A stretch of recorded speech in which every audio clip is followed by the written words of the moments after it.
وَلَقَدْ آتَيْنَاكَ سَبْعًا مِّنَ الْمَثَانِي، دل جوئی کے لیے حضور سے فرمایا، اور ہم نے آپ کو دی ہیں وہ 7 آیتیں جو آپ کا وظیفہ ہیں، دوہرا دوہرا کر پڑھتے رہا کیجئے، دوہرا دوہرا کر پڑھتے رہا کیجئے۔ اس پر تقریباً اجماع ہے امت کا کہ اس سے مراد ہے سورہ فاتحہ۔ 7 آیتیں جو بار بار پڑھی جاتی ہیں۔ اب آپ دیکھیے کہ ہر شخص جو نماز پڑھتا ہے دن میں کتنی مرتبہ سورہ فاتحہ پڑھ رہا ہے، ہر نماز میں کتنی مرتبہ پڑھ رہا ہے، دوہرا دوہرا کر یہ آیت جو ہے، جیسا کہ ہم نے جب سورہ فاتحہ پڑھ رہے تھے، من لم یقرأ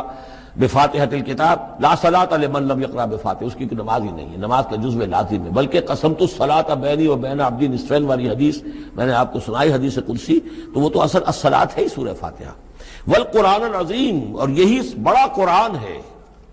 یعنی یہ اپنی اہمیت کے اعتبار سے، اپنی فضیلت کے اعتبار سے خود اپنی جگہ پر سورہ فاتحہ ایک قرآن عظیم کا درجہ رکھتی ہے۔ اسی لیے اس کو اساس القرآن بھی کہا، اس کو کافیہ بھی کہا، شافیہ بھی کہا گیا، یہ ام القرآن بھی